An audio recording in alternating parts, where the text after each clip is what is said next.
Hi, I'm Jackson Dollick, and today I'm going to be teaching you how to do Sudoku puzzles. Sudoku puzzles were great for me during this lockdown period and are a really great way to relax.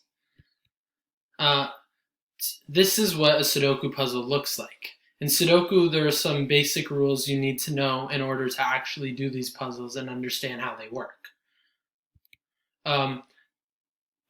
This is what a fully filled out Sudoku puzzle looks like. As you can see, there are 9 boxes inside the puzzle, but there are also 9 columns and 9 rows. Each of these boxes, columns, and rows must consist of numbers 1 through 9, and they can't have duplicates, meaning they can't have the same number appear more than once in each. So this circle is meant to show you that the number 1 appears only once within this box in the top right-hand corner. But we also see that the number 1 only appears once in the column it occupies as well. We can also see that the same number 1 only appears once in the row it occupies. Okay, so the technique I want to teach you today to make solving Sudoku puzzles a heck of a lot easier is called scanning. And scanning is simple, but I want to break it down into 6 steps for you to make it even easier.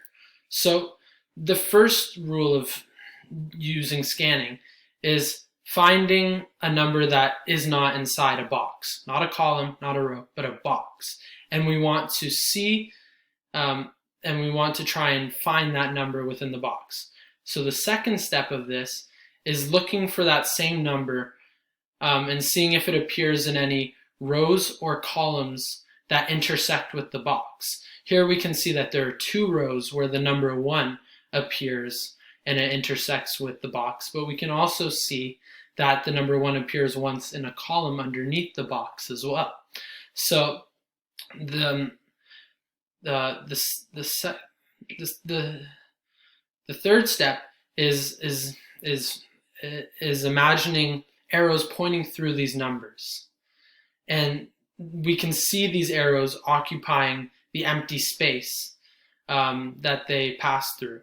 And then the fourth step is imagining these lines passing through the open or available squares within this box.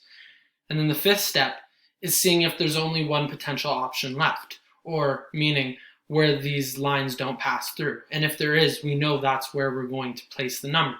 So we can see here in the top right-hand box, the only square where the number 1 is able to be placed is the bottom right-hand square.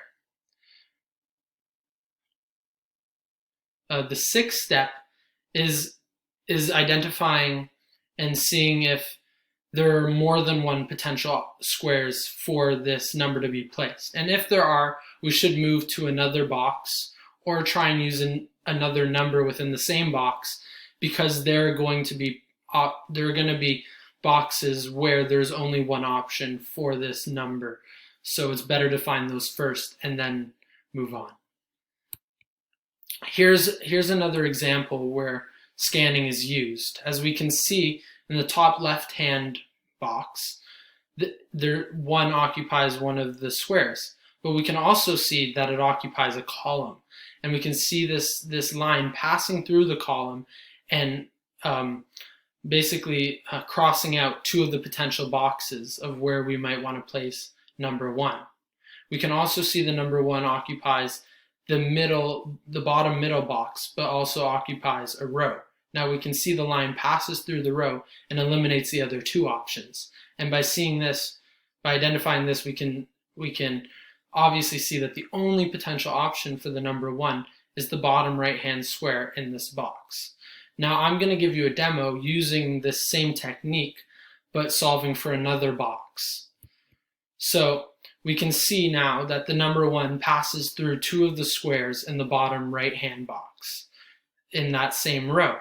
But we can also see that the number 1 occupies a column that passes through 2 of the other boxes with 2 of the other squares within this box. And now by seeing that, we can identify the only one possible option, which is what the circle shows, and that's where we can place the number 1. Thank you for watching my presentation. I hope you enjoyed, and I'd like to make sure that you were paying attention and actually listening to what I was saying, so I'm going to ask you 2 questions to check your learning. The first question is, what is the technique I was teaching you today to find numbers within a Sudoku puzzle? And then, how many boxes, rows, and columns are there within a Sudoku puzzle? Thank you for watching. That was all.